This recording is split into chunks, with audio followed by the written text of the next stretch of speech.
You are now getting ready for bed. Donned in your sleep clothes, you are all comfy with your head nestled on a pillow. You are eager to have a good night's sleep. You may now turn off the light and let us begin our bedtime story.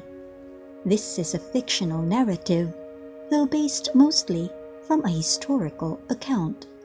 The title of tonight's reading is Extravagant Love. The light that governed the day glistened like a bride's translucent veil upon the Temple Mount as it draped her rays downward upon the house of God in the mid-morning hours. The olive trees that dotted the hills across swayed to the rhythm of the soft wind as it whistled from the east.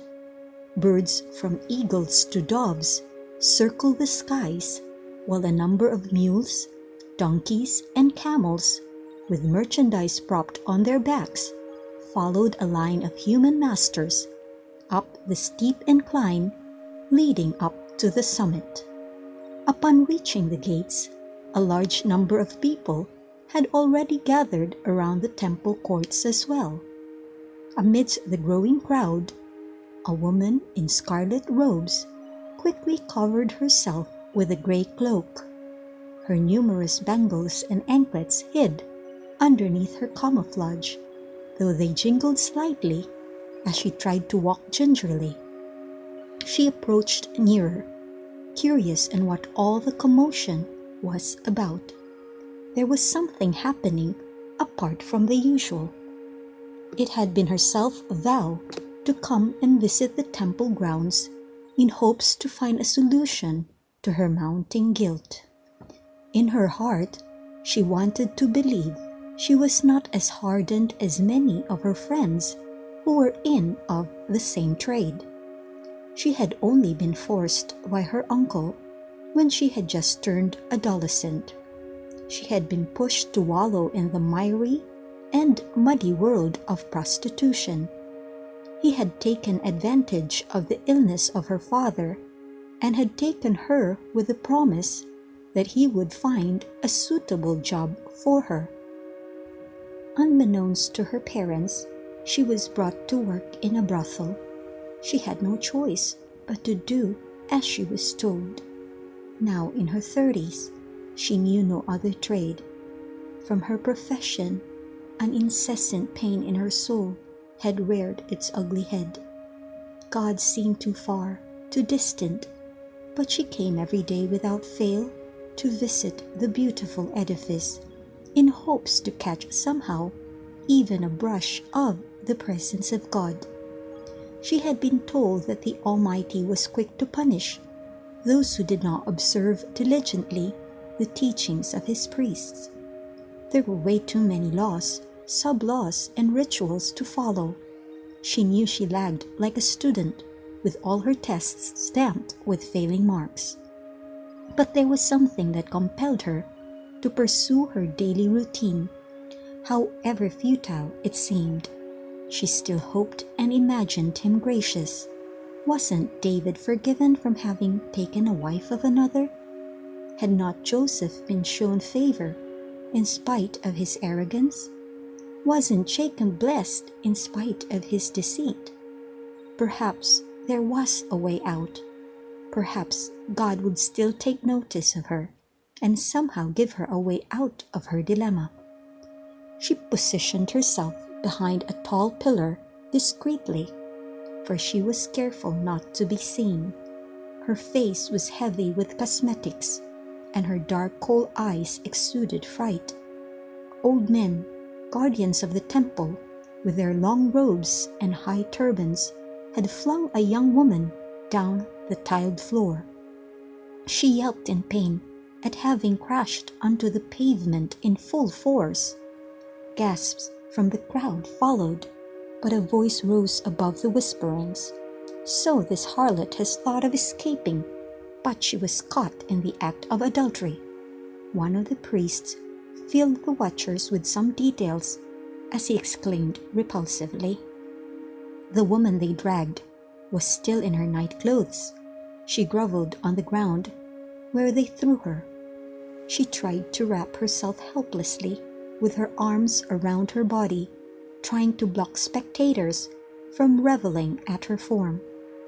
Her long black curly hair draped all about her as she huddled like a ball, weeping in fear as well as in deep remorse.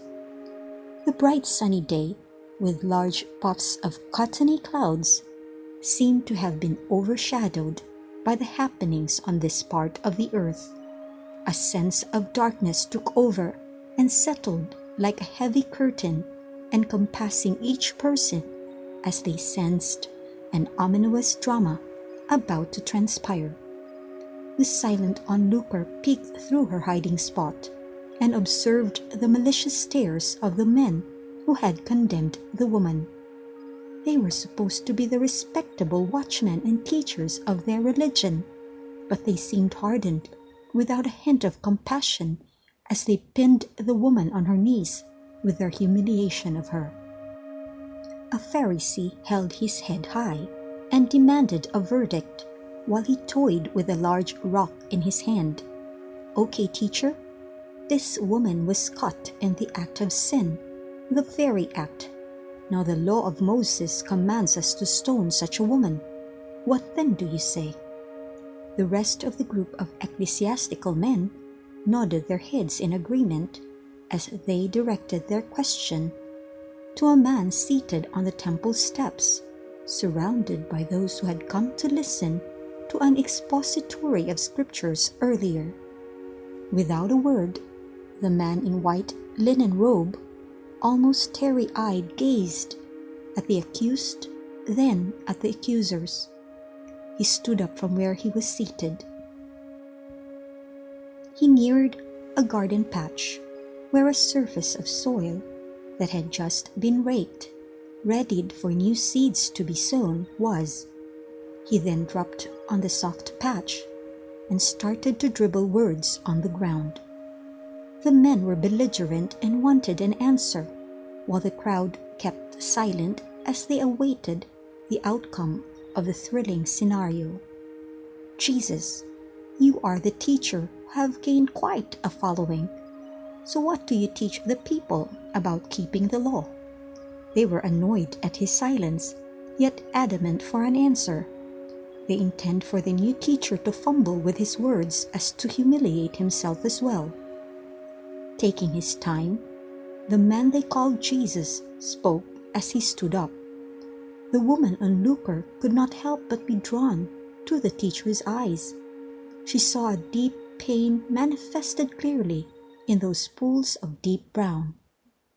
"He who has no sin among you, let him throw the first stone at her." His words stunned everyone.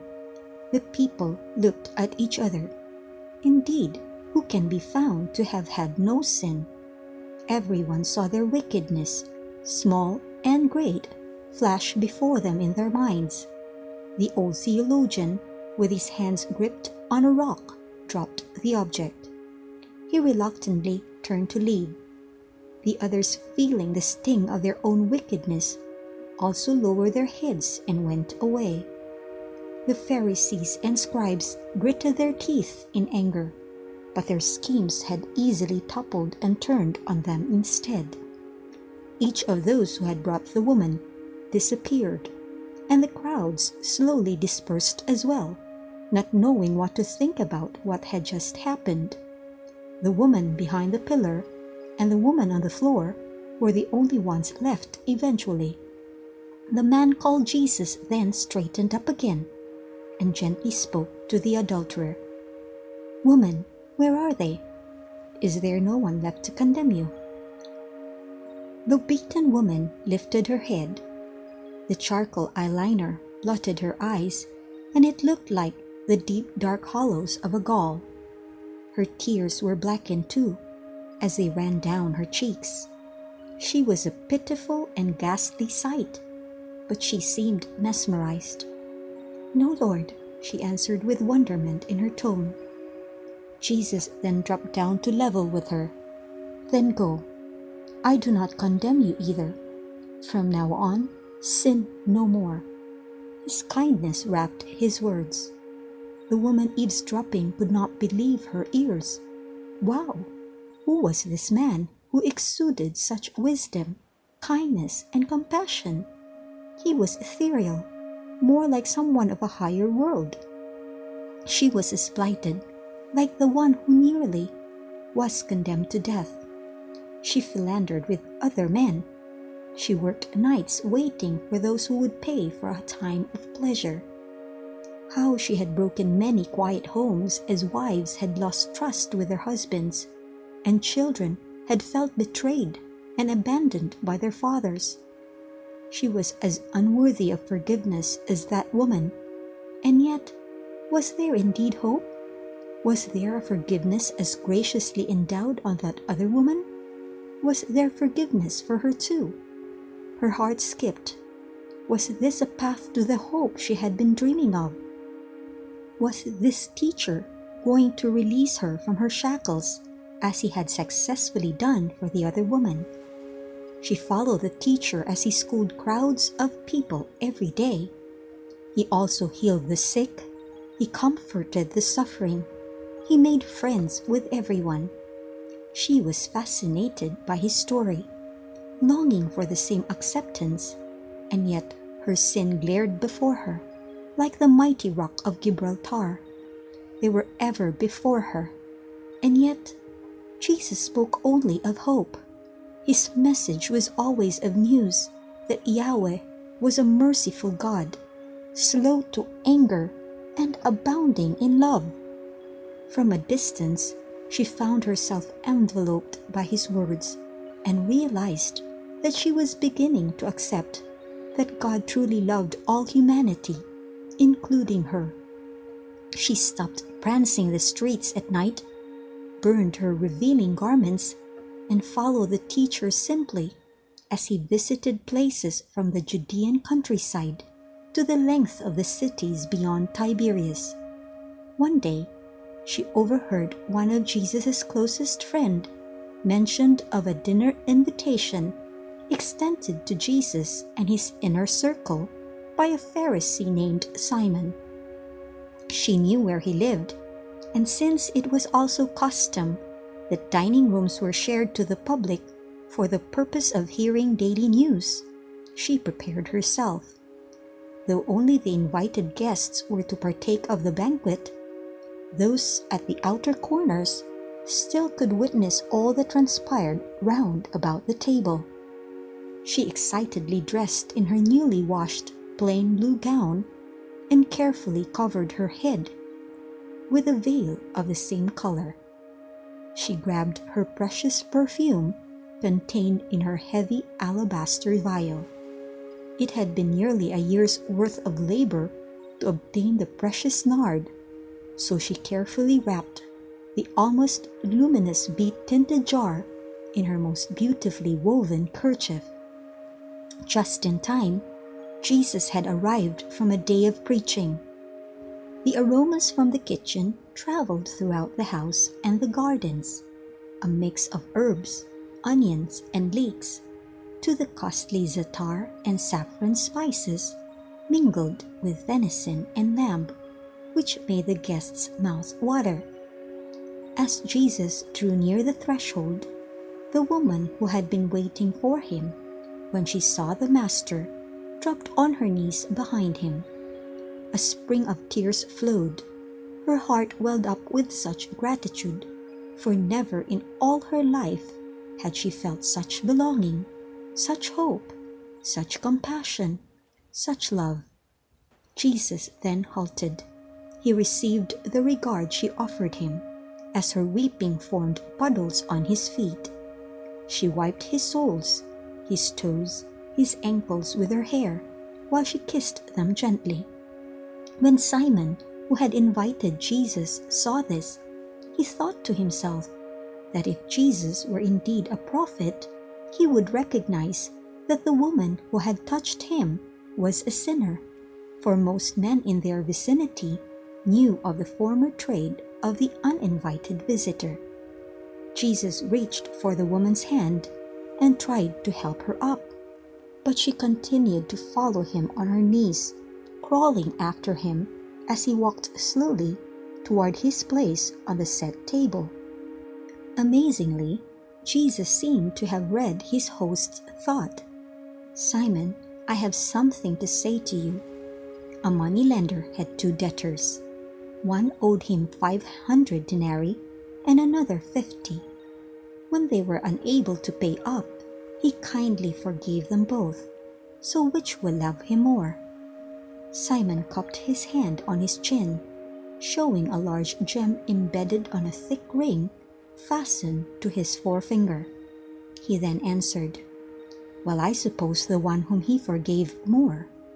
Jesus smiled. "You have answered correctly." Jesus allowed the woman to continue with her act of contrition and offering of gratitude. "Simon, do you see this woman?" He lowered his gaze at the figure still bowed. She had now poured the perfume from her alabaster jar on his feet.